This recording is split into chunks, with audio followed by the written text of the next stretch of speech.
So let's start with chemical equilibrium. So chemical equilibrium is study of reversible reactions. Okay, study of reversible reactions. What are reversible reactions?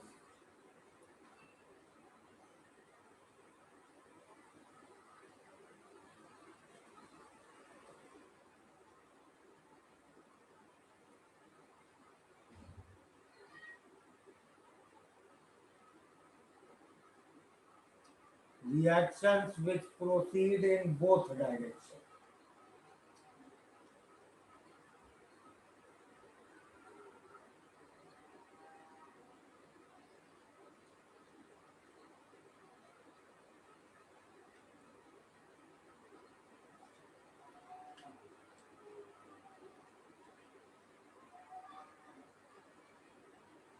So suppose we have a reaction like this.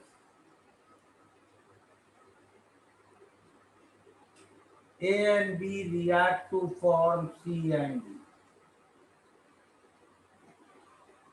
So we call this reaction as forward reaction. And when C and D react to form A and B, we call that reaction is backward reaction. Okay. So in this chapter, we will be studying reversible reactions. And what we have to do, let's take a typical, let's say we have a reaction like this. N2 plus 3H2 goes to 2NH3. And we are asked a question like this, that we mix 10 moles nitrogen with 30 moles oxygen. How many moles of ammonia will we get? Suppose this is the question asked to us. Then how we will proceed in such a question?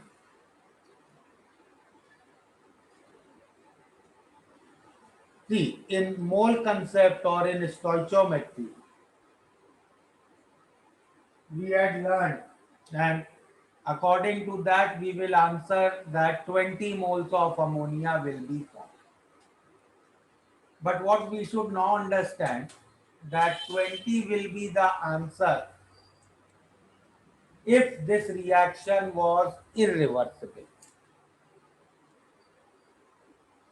If this reaction is reversible, then definitely moles of ammonia finally will be lesser than 20. They will not be equal to 20. So this is our aim of the chapter, that in such a reaction, we have to find out what will be finally the moles of ammonia. So basically it is study of stoichiometry of reversible reactions. Okay.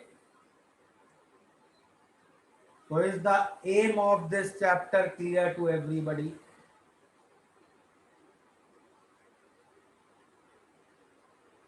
So let's say this example only.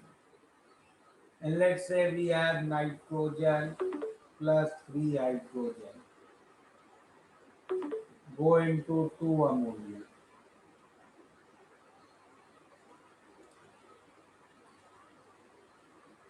And initially we mix 10 mole nitrogen and 30 moles hydrogen and 0 mole ammonia. And we observe this reaction. Let's say this we have, this is at T equal to 0 starting. Now we observe this reaction, let's say at T equal to 1. We find that there are 7 moles nitrogen in the container, 21 mole hydrogen, 6 mole ammonia. And like this, at various times, we come and observe.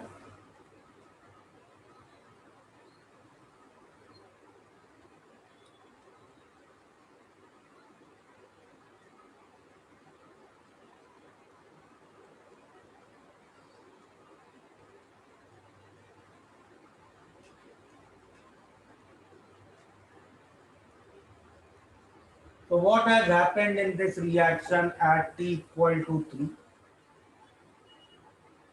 We will say that this reaction has achieved equilibrium at T equal to 3. Correct? So what is equilibrium?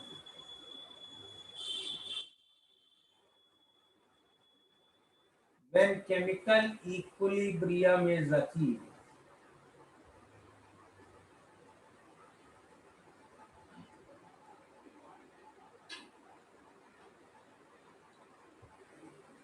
when chemical equilibrium is achieved, moles of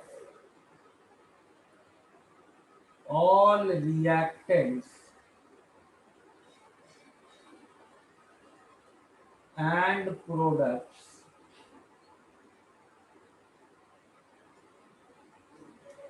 become constant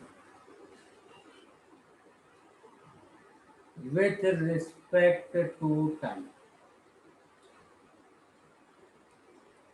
And not only moles, but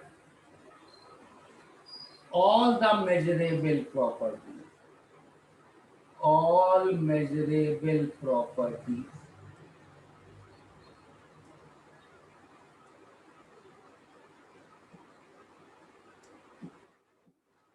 become constant with respect to time. तो क्या हुआ है equilibrium पे? देखो ऐसा नहीं हुआ है कि T इक्वल टू 3 पे ये रिएक्शन रुक गया है. The reaction has not stop. See, this is a reversible reaction. Means it is proceeding in both direction, forward as well as backward. And what has happened at T equal to 3? That rate of forward reaction has become equal to rate of backward reaction. So when rate of forward reaction has become equal to rate of backward reaction, तो मतलब पर second जितने moles ammonia बन रहा है उतने ही moles ammonia back react भी हो रहा है बैकवर्ड रिएक्शन. तो हमें कोई चेंज ऑब्जर्व नहीं हो रहा. तो what happens at equilibrium? Rate of forward reaction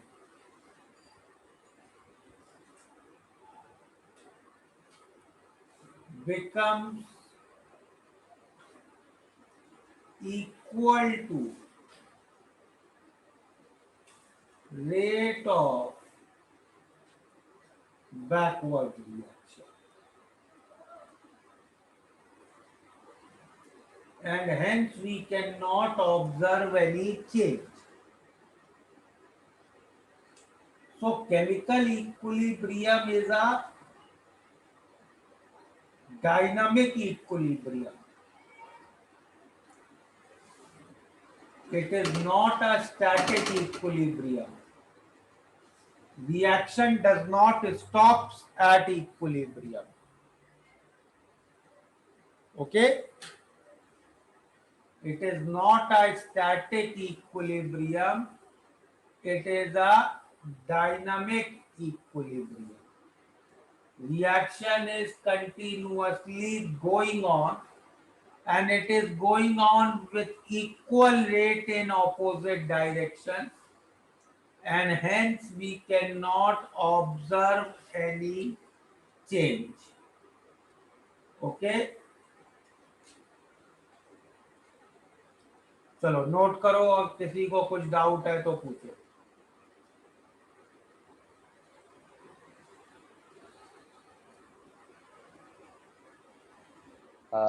Sir, I don't think whether this is genuine or not, but I think you might have made a mistake over there in the first T1. Shouldn't it be 14 instead of 6? Very good. Tell me how it will be 40. Sir, molar ratio. If we balance the equation. तो किस चीज में लगता है आयुष जी? Oh, reacted moles में लगता है कि फाइनल मोल्स में लगता है मोलर रेशियो? reactant पे सर. तो नाइट्रोजन के कितने रिएक्ट हुए हैं? एक. एक हुआ है नाइट्रोजन का। नहीं सर सॉरी, सात सात. ये 7 बचे हैं भाई, 10 थे, 7 बचे हैं, 3 रिएक्ट हुए हैं। ओ अच्छा, वो बचे. Okay sir, thank you sir, समझ गया समझ गया समझ गया सर, ध्यान नहीं दिया.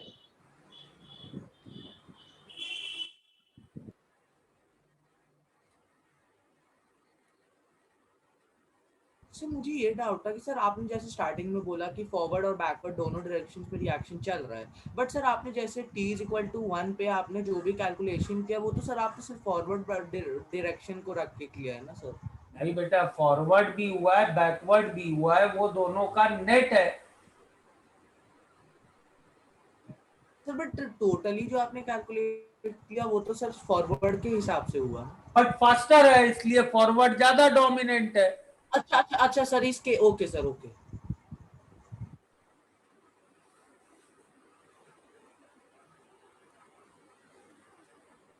Sir, could you show the previous page for 1 second?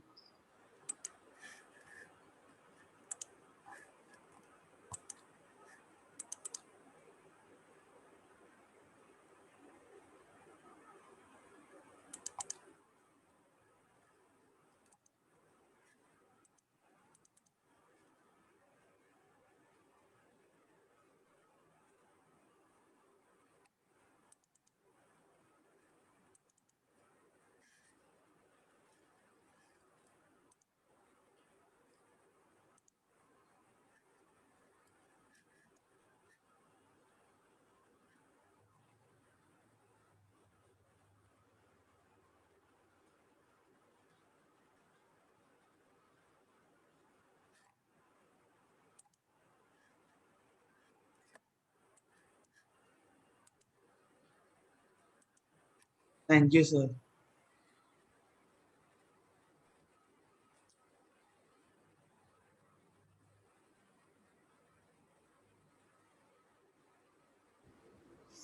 So when you said measurable properties, उसमें वो bulk quantities भी आता है क्या, like temperature, pressure और वो सब भी constant हो जाता है कि सिर्फ mass और वो सब आता है? नहीं, measurable property means anything which you can measure, like pressure, temperature, density.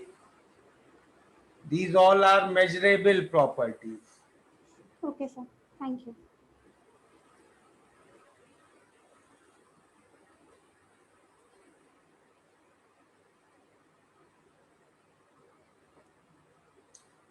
So we can see,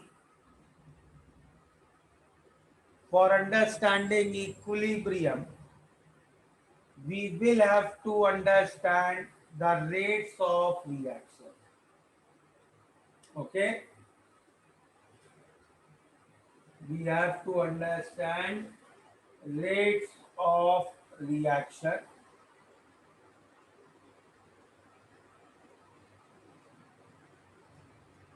तो रेट ऑफ रिएक्शन कैसे देते हैं वो जरा लिखते हैं. So for that we will borrow a definition from kinetics, that is law of mass action.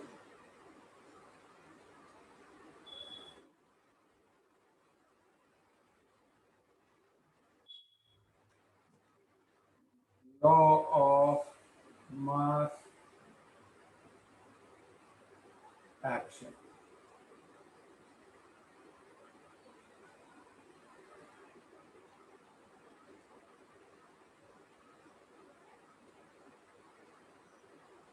चलो लिखो इसमें.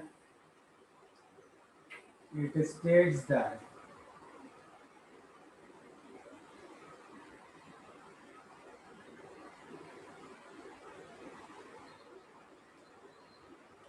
rate of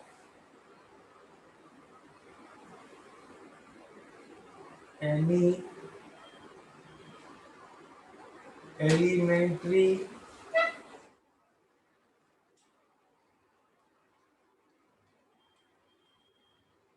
chemical reaction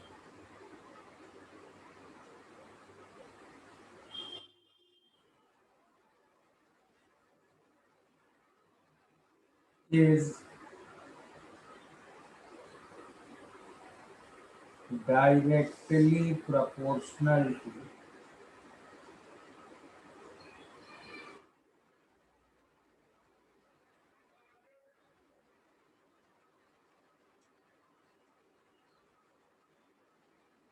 active masses, directly proportional to product of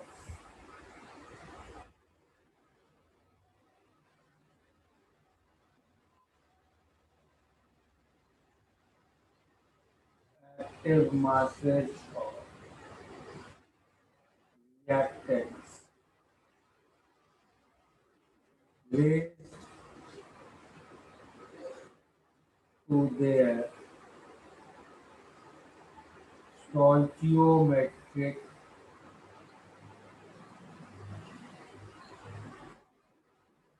coefficient.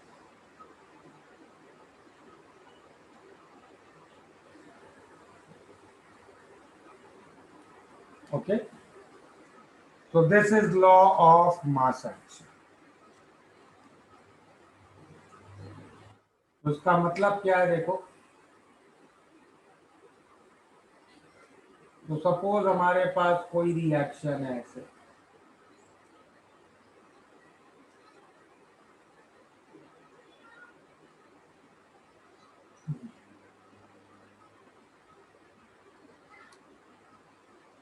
ठीक है। अब फॉरवर्ड रिएक्शन के रिएक्टेंट्स कौन कौन है, ए और बी। बैकवर्ड रिएक्शन के रिएक्टेंट कौन कौन है, सी और डी। तो according to law of mass action, rate of forward reaction will be proportional to active mass of A raised to its stoichiometric coefficient into active mass of B raised to its stoichiometric coefficient. And similarly, rate of backward reaction क्या होगा,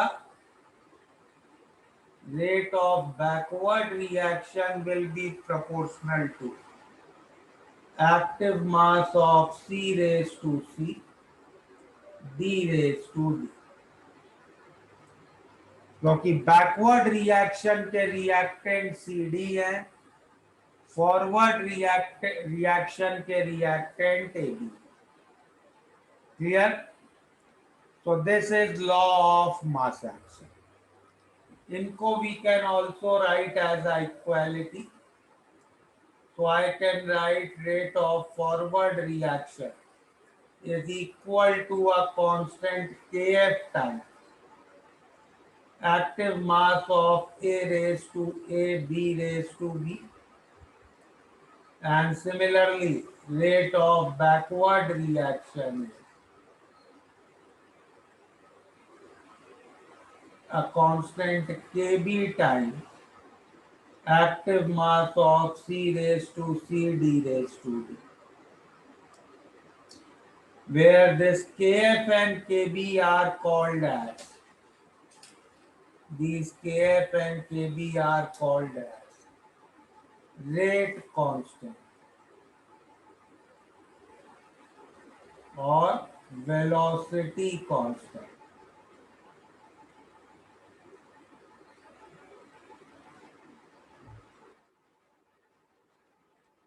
And for a given reaction,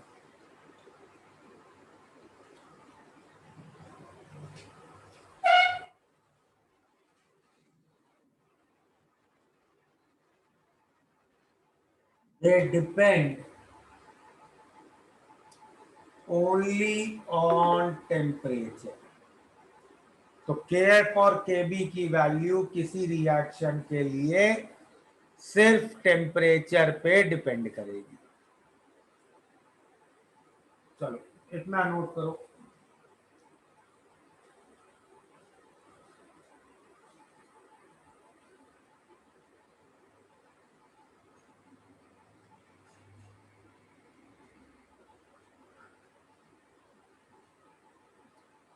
active mass क्या होता है, that I will tell a little later. अभी के लिए तुम active mass को बस मोल से समझ लो। अभी मान लो active mass is moles. What is actual definition of active mass, I will tell a little letter.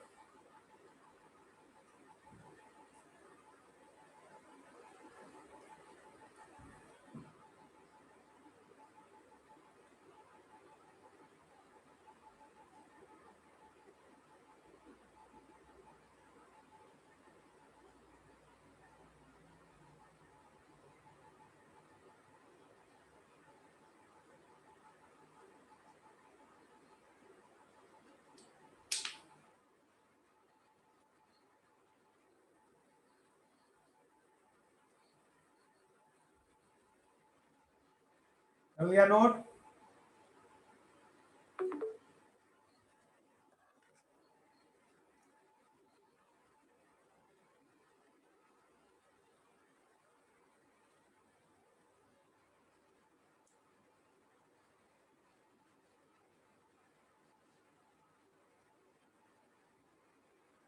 Okay, तो अब देखो, अब इसी एग्जाम्पल को जरा वापस देखते हैं।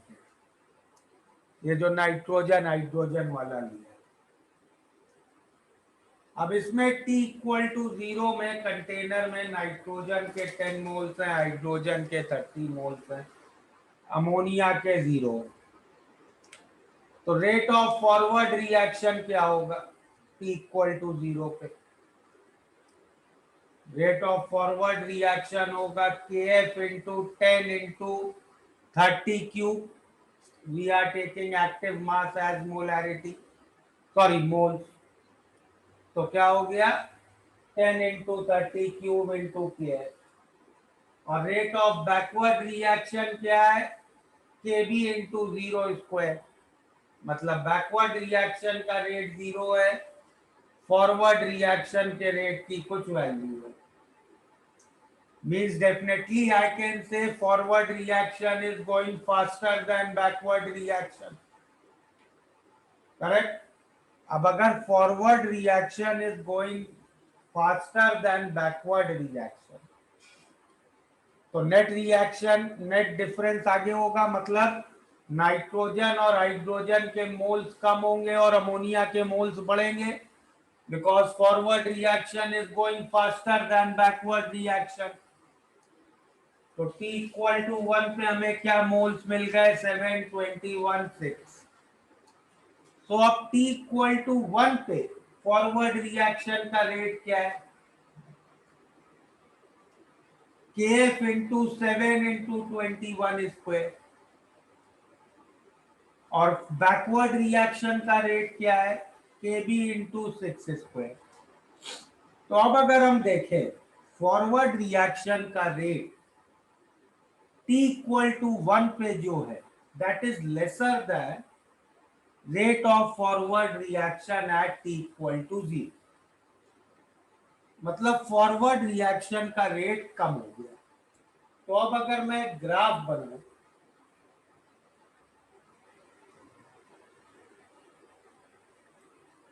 तो फॉरवर्ड रिएक्शन का रेट T का ये टाइम है, यहाँ इस एक्सिस पे रेट है। तो फॉरवर्ड रिएक्शन का rate time T equal to 0 पे उसकी कुछ वैल्यू थी और वो टाइम के साथ कम हुआ। और बैकवर्ड रिएक्शन का रेट T इक्वल टू 0 पे 0 था और वो टाइम के साथ बढ़ा। भाई ये तो क्लियर है ना, जब तक फॉरवर्ड रिएक्शन का रेट बैकवर्ड से ज्यादा है नेट रिएक्शन फॉरवर्ड में चलेगी। अब नेट रिएक्शन फॉरवर्ड में चलेगी तो प्रोडक्ट का कंसेंट अमाउंट बढ़ेगा और रिएक्टेंट का अमाउंट कम होगा। प्रोडक्ट का अमाउंट कम होगा, प्रोडक्ट का अमाउंट बढ़ेगा तो बैकवर्ड रिएक्शन की रेट बढ़ती जाएगी, और रिएक्टेंट का अमाउंट कम होगा तो फॉरवर्ड रिएक्शन की रेट कम होती जाएगी। तो जब तक ब्लू ग्राफ ऑरेंज ग्राफ से ऊपर है तब तक टाइम के साथ ब्लू ग्राफ कम होता जाएगा और ऑरेंज ग्राफ बढ़ता जाएगा। और तो इवेंचुअली कभी तो एक टाइम आएगा जब ये दोनों इक्वल हो जाएंगे, correct. And the moment they become equal, उसके बाद तो ये हमेशा इक्वल ही रहेंगे, क्योंकि उसके बाद तो जितना फॉरवर्ड जा रहा है उतना ही बैकवर्ड जा रहा है, तो किसी के भी मोल्स में चेंज नहीं होगा, तो किसी भी एक्टिव मास में चेंज नहीं होगा, and hence equilibrium will be achieve. ये क्लियर है सबको? इसमें किसी को कोई डाउट है तो पूछ लो।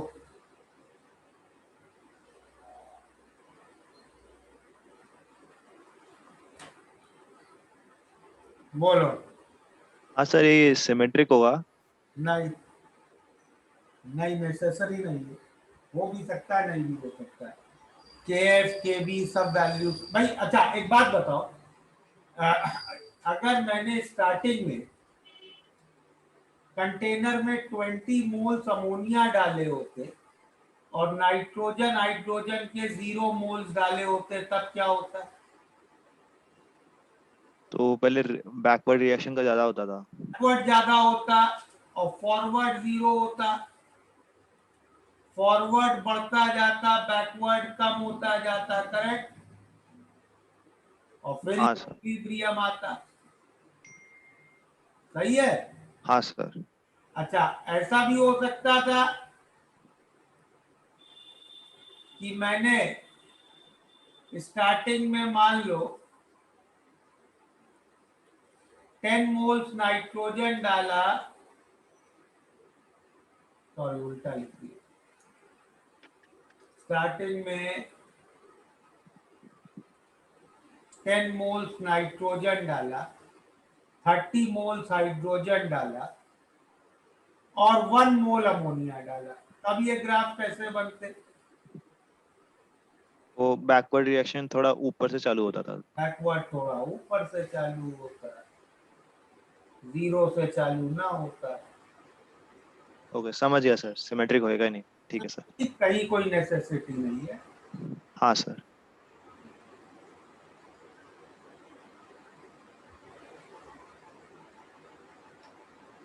तो इससे एक और कंक्लूजन कह सकते हैं, इक्विलिब्रियम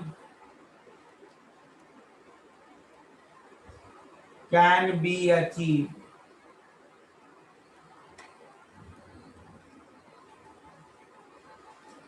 फ्रॉम ईदर डायरेक्शन। मतलब स्टार्टिंग में रिएक्टेंट्स लेके शुरू किया तो भी इक्विलिब्रियम आ जाएगा, स्टार्टिंग में केवल प्रोडक्ट्स लेके शुरू किया तो भी इक्विलिब्रियम आ जाएगा, स्टार्टिंग में सब लेके शुरू किया तो भी इक्विलिब्रियम आ जाएगा। हेलो। हाँ सर, मेरे को 2 डाउट थे कि मतलब जो आपने ग्रीन पॉइंट वहां पे मार्क किया उधर क्या ये दोनों कर्व्स मीट कर रहे हैं? हाँ तो मतलब जब और एक और डाउट था मुझे पूछना था कि क्या हम ये कंक्लूड कर सकते हैं, मतलब correct me if I am wrong, that the rate of backward reaction is inversely proportional to the rate of forward reaction? अगर एक नहीं यार, तुम्हें क्यों करना है वो rate of backward reaction is proportional to active masses of products, बस उतनी बात है।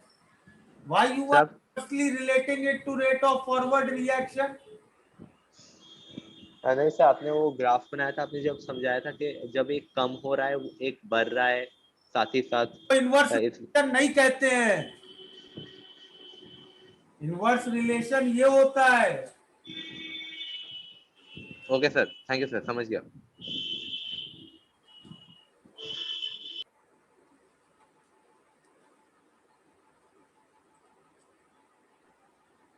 Yes sir. सर मुझे ये डाउट था कि जब हम के एफ और के सॉरी क्या बोल रहा हूँ सर, आर एफ और आरबी को अगर हमें कंपेयर करना है सर, तो हमें के एफ और के बी के सर वैल्यूज ही नहीं पता है जिससे हम कंपेयर कर सके उन दोनों को। तो फिर सर हम ये कैसे डिटरमाइन करेंगे कि रिएक्शन फॉरवर्ड जा रहा है या फिर बैकवर्ड जा रहा है? अरे यार, के एफ और के बी की वैल्यू क्यों नहीं पता है? ओके सर, तो वो गिवन रहती है क्या? इसलिए गिवन होगी कुछ भी करने। All right sir. तो फिर सर मतलब एक्टिव मास डालते ही हमें पता चल जाएगा आर एफ बड़ा है या आरबी बड़ा है, तो उससे हम बता देंगे कि कौन से डायरेक्शन में यस। है। Okay sir, fine.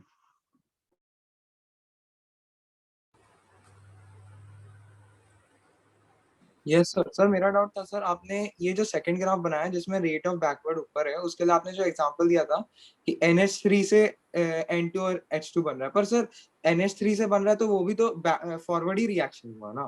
बेटा रिएक्शन तो हम हमेशा ऐसे ही लिख रहे हैं ना, हम अच्छा रिएक्शन की बात कर रहे हैं। ओके, तो मतलब अगर हम लोग उल्टा करके लिखेंगे तो उससे वो नहीं होगा कि 2NH3 फॉरवर्ड हो रहा है, वो बैकवर्ड ही कहलाएगा। फिर that is a different reaction.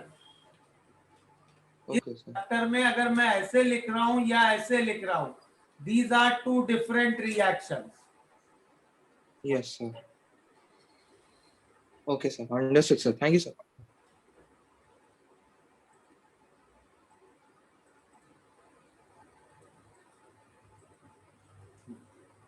तो चलो अब इक्विलिब्रियम को डिराइव कर लेते हैं।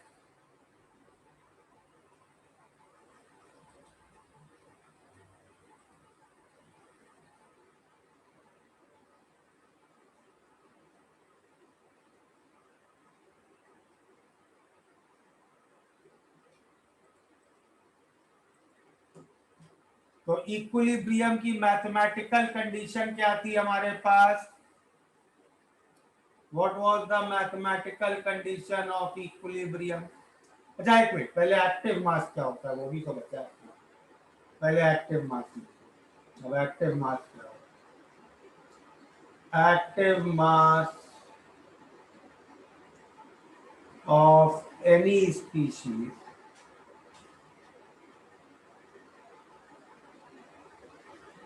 is the molar concentration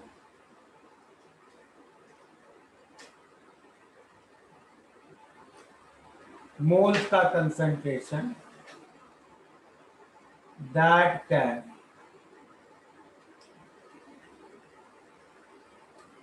actively participate in a reaction। ठीक है,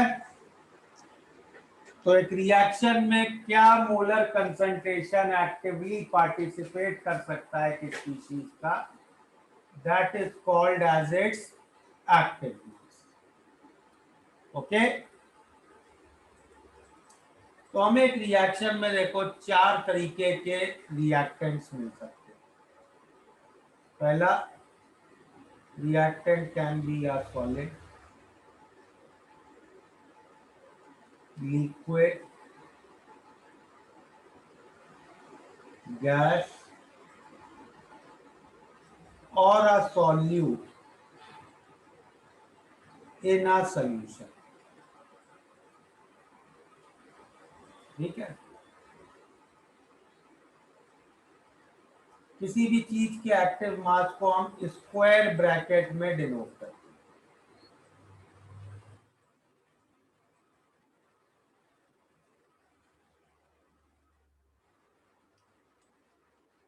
गैस से शुरू करता हूं मैं। एक गैस का एक्टिव मास क्या है? अब गैस के मॉलिक्यूल्स में, गैसियस स्टेट में हम लोगों ने क्या पढ़ा है?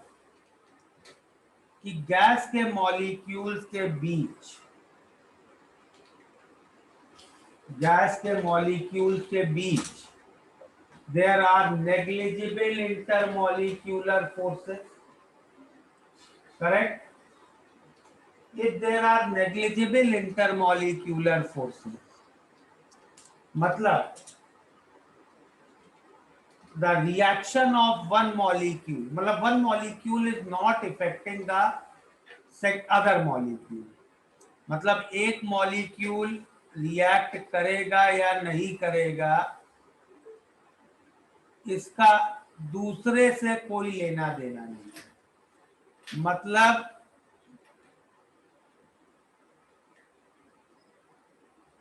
कि every molecule is free to participate in the reaction, correct? Every molecule is free to participate in the reaction. तो अगर मुझे मोलर कंसंट्रेशन लिखनी है तो मैं सारे मॉलिक्यूल्स को लेके कंसंट्रेशन लिखूंगा। तो गैस के जो सारे मॉलिक्यूल्स हैं उनका total moles of gas by volume, that will be nothing but molarity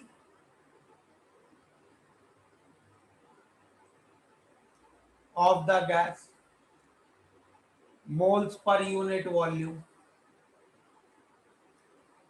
ठीक है।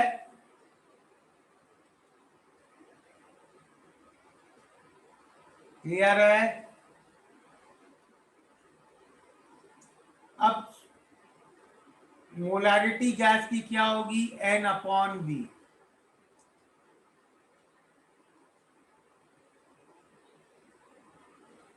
N अपॉन V, और आइडियल गैस के लिए N अपॉन V को I can also right P upon RT। RT तो कांस्टेंट रहेगा, तो गैसेस के लिए एक्टिव मास हम उनका पार्शियल प्रेशर भी लिख सकते हैं, that is also okay.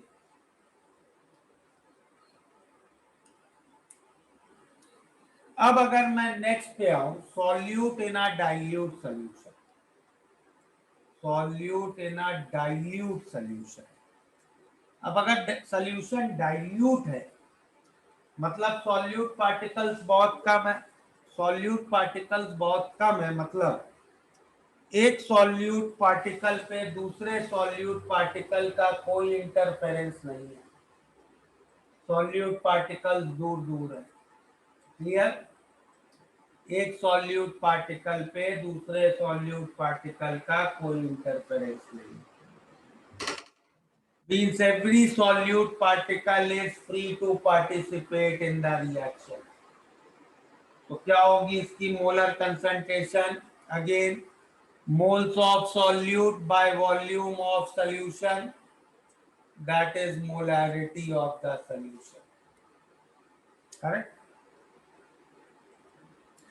But suppose just for sake of discussion अगर हमको एक solute in a concentrated solution दिया होता है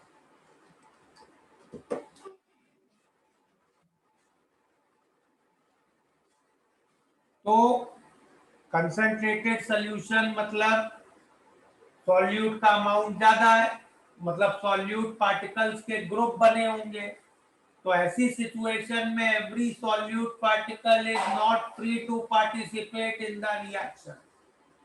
तो इस केस में definitely active mass of this thing will be less than its molarity.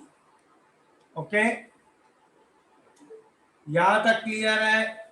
फिर सॉलिड लिक्विड पे चले, इसमें किसी को कोई डाउट? सर आप एक बार वापस बता सकते हैं अपने गैसेस के लिए मोलारिटी क्यों चूज किया? भाई मोलर कंसंट्रेशन लिखना, उसके कितने moles per unit volume reaction में पार्टिसिपेट कर सकते हैं। ओह अच्छा, ओके सर। और हम लोग ने इंटरमॉलिक्यूलर फोर्सेस को नेग्लिजिबल माना है ना गैसेस के लिए, क्योंकि वो लोग फ्री टू मूव होते हैं। क्या कह रहे हो? गैसेस के लिए आपने इंटरमॉलिक्यूलर फोर्सेस को नेग्लिजिबल माना है ना? हाँ, ओके सर।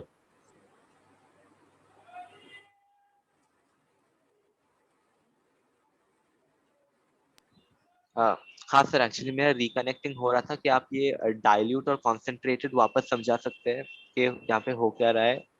डाइल्यूट सॉल्यूशन में हर मॉलिक्यूल, हर सॉल्यूट मॉलिक्यूल दूसरे से फ्री होता है, क्योंकि मॉलिक्यूल्स बहुत कम है, उनके बीच बहुत ज्यादा डिस्टेंस होता है।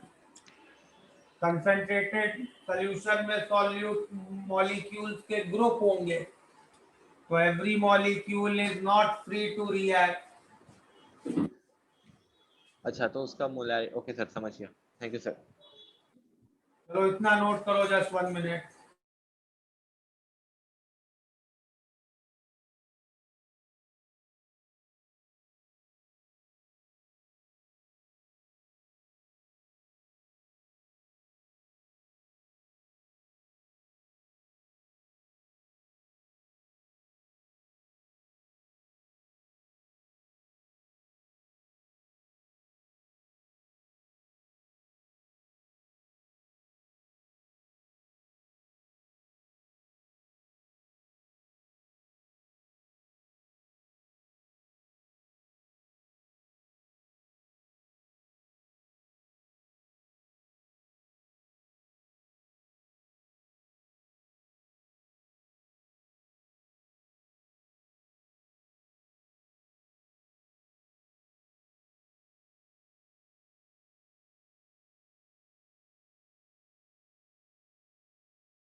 बोलो देवेश।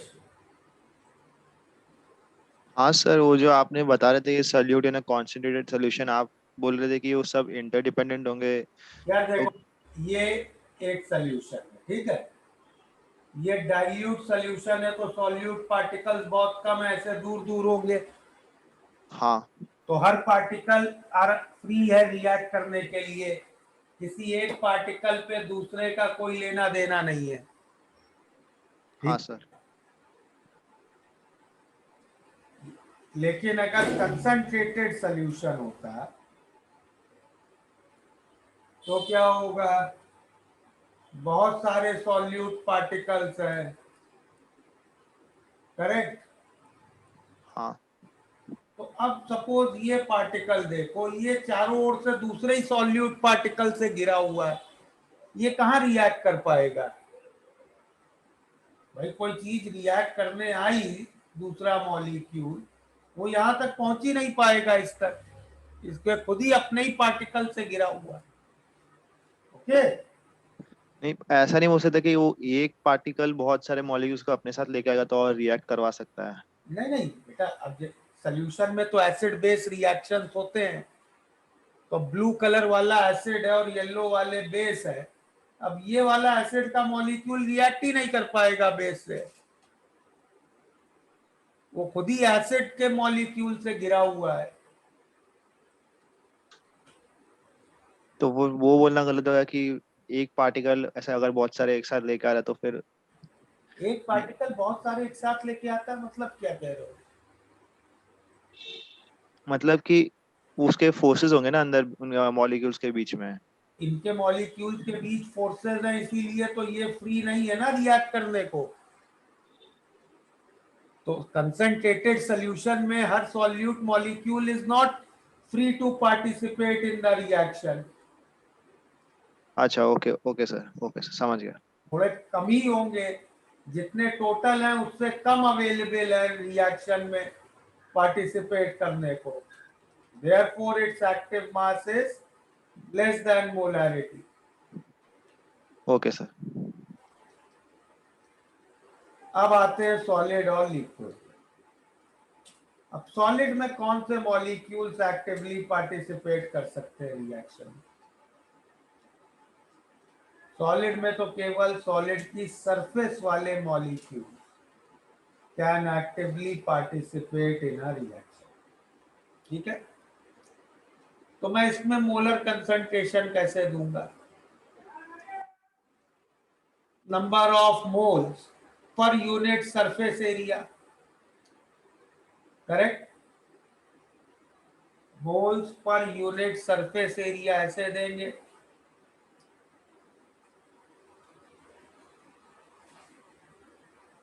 करेक्ट। तो जैसे जैसे एक सॉलिड रिएक्ट होगा, मान लो ये एक सॉलिड है,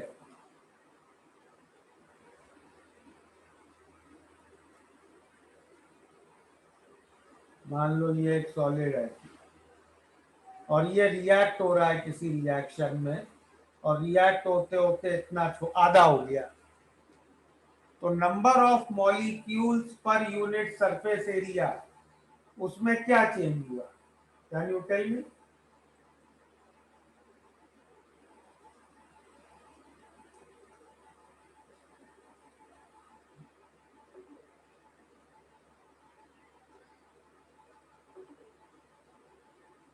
कैसे चेंज होगा? विल इट बी इंक्रीजिंग और डिक्रीजिंग?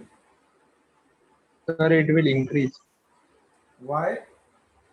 Sir, because एरिया छोटा हो गया ना, मॉलिक्यूल्स बढ़ जाएंगे per unit surface area. Area कम हुआ है और भाई, अच्छा रुको औरों का भी सुनो जरा। हाँ, यस जय। Sir, it will depend on the like the new shape. Change in the area or change in the moles पे depend करेगा ना। Change in area, change in moles पे डिपेंड करेगा। हरी, सर अगर एरिया इंक्रीज होगा तो number of molecule same रहेगा, तो सरफेस एरिया पे पर यूनिट कम होगा। पर अगर एरिया डिक्रीज होगा, since number of molecules is same, so per unit the number of molecules will increase. Anybody else?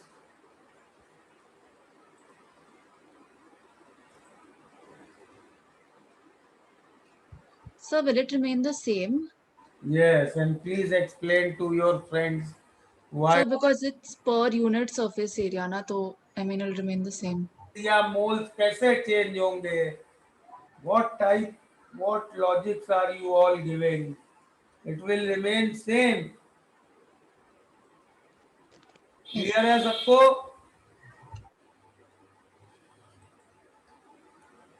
तो सॉलिड का जो एक्टिव मास है, that remains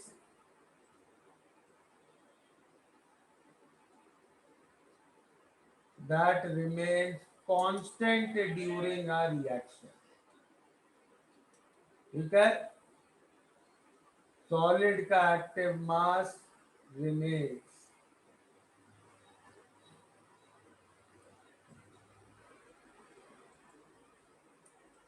constant during a reaction.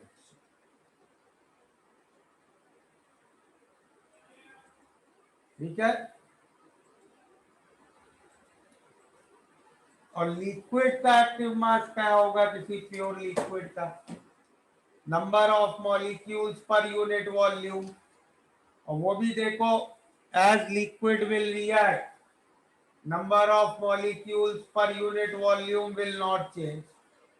तो प्योर सॉलिड और प्योर लिक्विड अगर reaction में participate कर रहे हैं, तो their active mass remains constant during a reaction.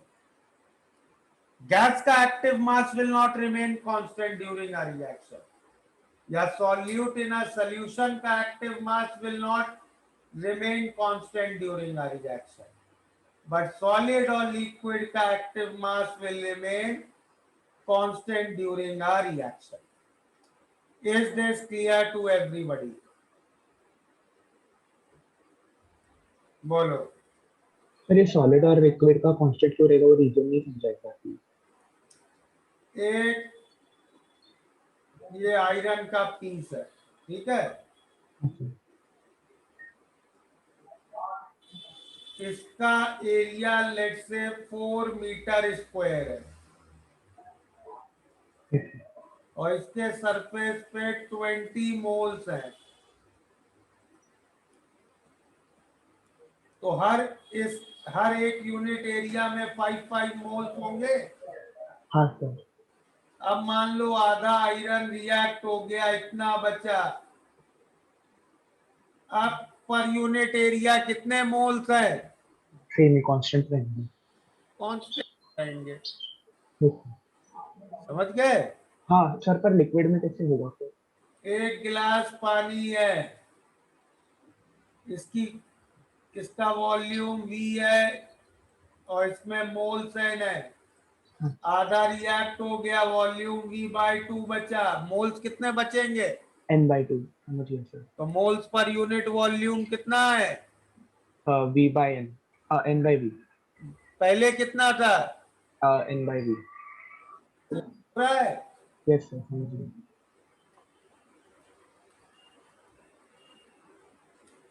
तो सॉलिड और लिक्विड का active mass during a reaction constant रहता है। गैसेस का या सॉल्यूट इन सॉल्यूशन का active mass during a reaction changes. So now let's come to our definition of equilibrium. So how we mathematically defined equilibrium? बोलो। Hello sir. हाँ। Sir मुझे gases में एक डाउट था। आपने मोलारिटी को पार्शियल प्रेशर इसलिए लिखा कि टेम्परेचर ड्यूरिंग रिएक्शन कांस्टेंट रहेगा, so we can directly compare ना। यस। बट सर हमें फिर डायरेक्टली प्रोपोर्शनल बोलना चाहिए ना, इक्वल क्यों बोल रहे हो? तो भैया rate is proportional to active mass ना। ओ रेट, हाँ ओके रेट, हाँ right okay sir. Rate constant. हाँ ओके सर, थैंक यू।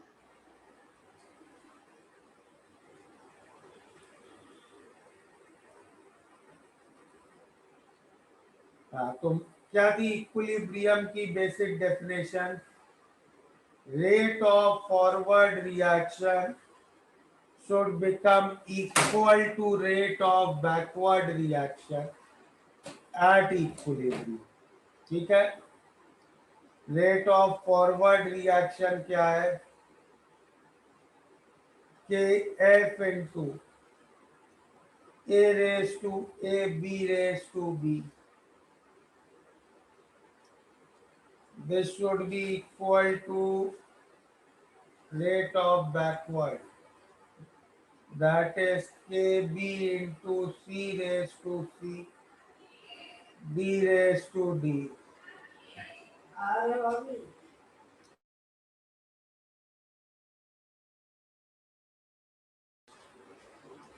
ठीक है, तो ये इक्वेशन मिल गई। अब इस इक्वेशन में क्या करते हैं? कांस्टेंट्स को एक और ले लेते हैं, वेरिएबल्स को एक और ले लेते हैं। तो इसमें कांस्टेंट्स क्या क्या है? Kf Kb। और वेरिएबल्स क्या होंगे? Active masses. तो इस इक्वेशन को हम ऐसे लिख लेते हैं, Kf upon Kb is equal to C raised to C D raised to D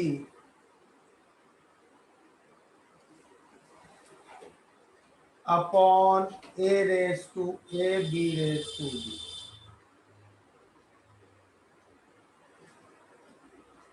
और this ratio Kf by Kb we write as capital K, which is called as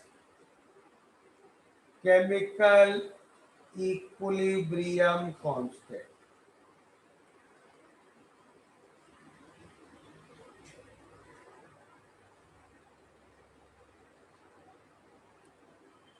ठीक है, नोट करो इसमें।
कर लिया नोट?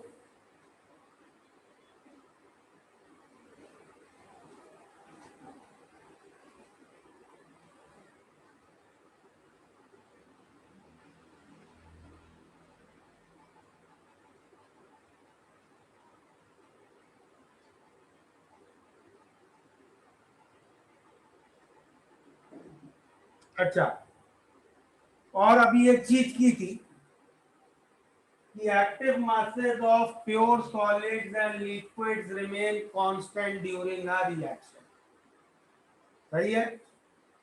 तो सपोज अगर इसमें रिएक्टेंट एक सॉलिड होता तो उसका तो एक्टिव मास पूरे रिएक्शन में कांस्टेंट रहता, और हमने ये इक्वेशन कैसे बनाई है, कांस्टेंट को एक और रखा है, वेरिएबल्स को एक और। तो if suppose A was a solid, it's active mass will remain constant. तो अगर ये कांस्टेंट है तो मैं उसको इन्हीं कांस्टेंट्स में मल्टीप्लाई कर लेता। तो यहाँ पे वापस एक टर्म और बहुत इंपॉर्टेंट लिखो, the active mass of pure solids and pure liquids remain constant during a reaction and hence are taken as one in equilibrium expression.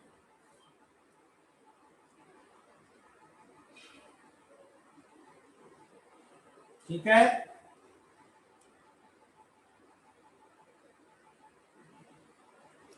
तो प्योर सॉलिड्स और प्योर लिक्विड्स का एक्टिव मास हम लोग अपनी इक्वेशंस में 1 लिख देंगे। देखो, एक्टिव मास प्योर सॉलिड या लिक्विड का 1 होता नहीं है, उसकी कुछ वैल्यू होती है जो कांस्टेंट रहती है, और वो इसी केएफ और केबी में इंक्लूड हो जाती है। करेक्ट? उसको हम अलग से राइट साइड में नहीं लिखते हैं। Is that clear to everybody? Quickly note it down.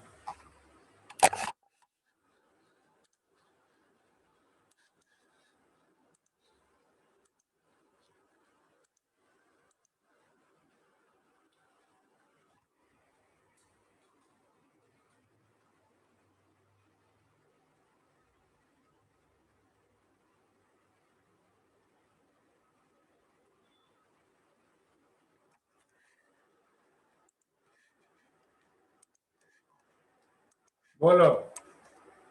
हाँ सर, प्रीवियस पेज दिखाओ ना। Thank you sir.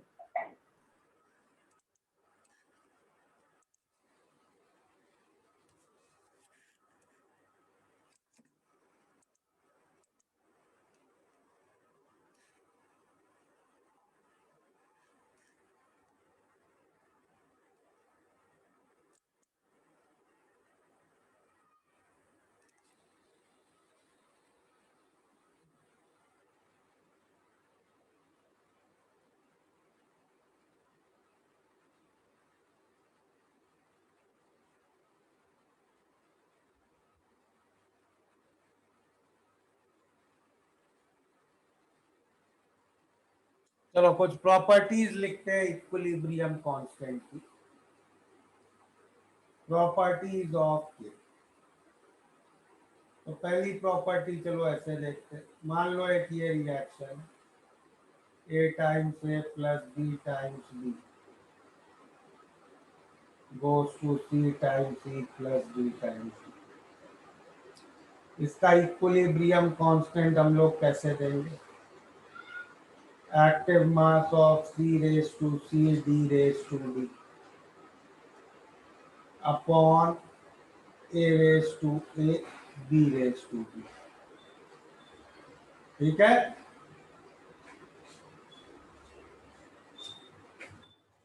अब अगर इसी रिएक्शन को हम ऐसे लिख दें, C times C plus D times D goes to A times A plus B times B, तब इसका इक्विलिब्रियम कांस्टेंट इस रिएक्शन का क्या होगा? A raise to A B raise to B upon C raised to C D raised to D, which is nothing but 1 upon Q. Correct? तो क्या conclusion आ गया? If we reverse our reaction, if we reverse our reaction,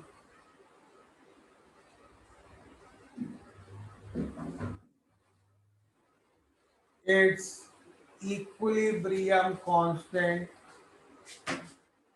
gets reciprocated. सही है?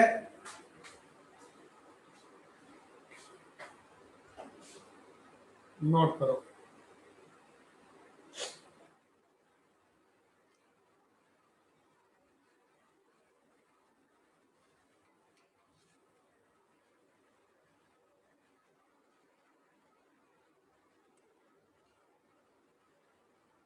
Second property,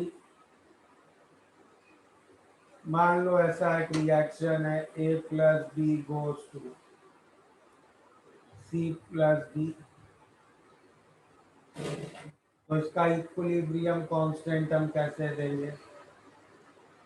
active mass of C into D upon A into B. Suppose इस reaction में एक number मैं through out multiply कर दूं और रिएक्शन को ऐसे लिख दूं,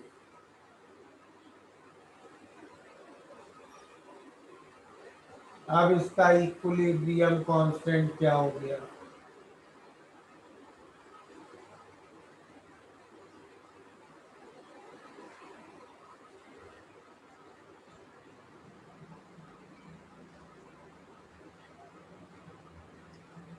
क्या आ गया कंक्लूजन इसका? If we multiply any number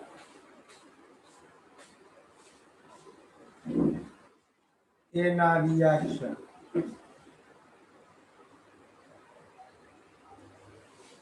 K is raised to the power, K is raised to the power of that number.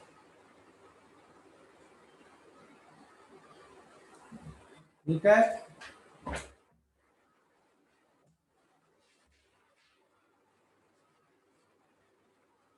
और थर्ड प्रॉपर्टी नोट कर लेते हैं. मान लो एक रिएक्शन है A plus B goes to C, इसका इक्विलिब्रियम कांस्टेंट होगा active mass of C by A into D. एक रिएक्शन है C plus D goes to E, इसका इक्विलिब्रियम कांस्टेंट होगा active mass of C upon C into D. दोनों reaction को add कर दो तो ओवरऑल रिएक्शन ये हो गया, जिसका इक्विलिब्रियम कांस्टेंट होगा E upon A into B into D, which is nothing but K1 into K2. So if we add two reactions,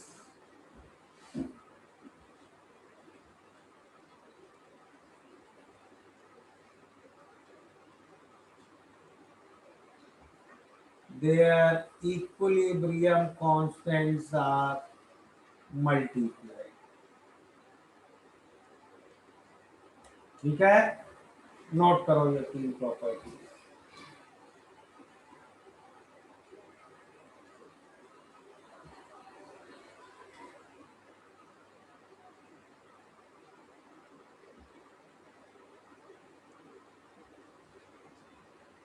sir एक मिनट के लिए प्रीवियस पेज दिखा सकते हैं? Thank you sir.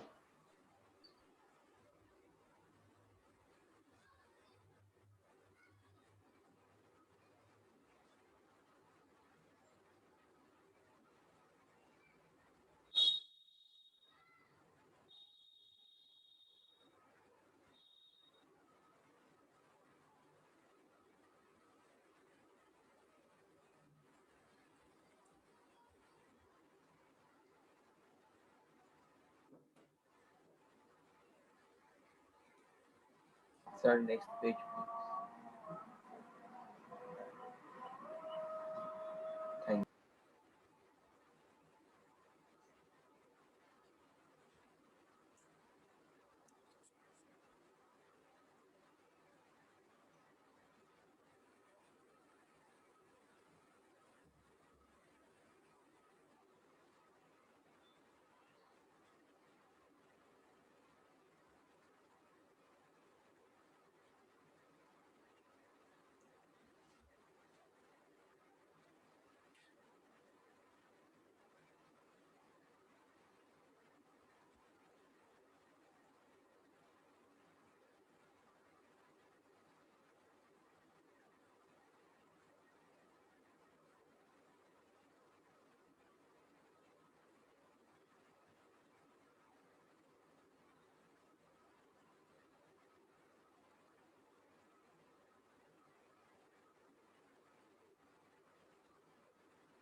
हो गया, नोट कर लिया?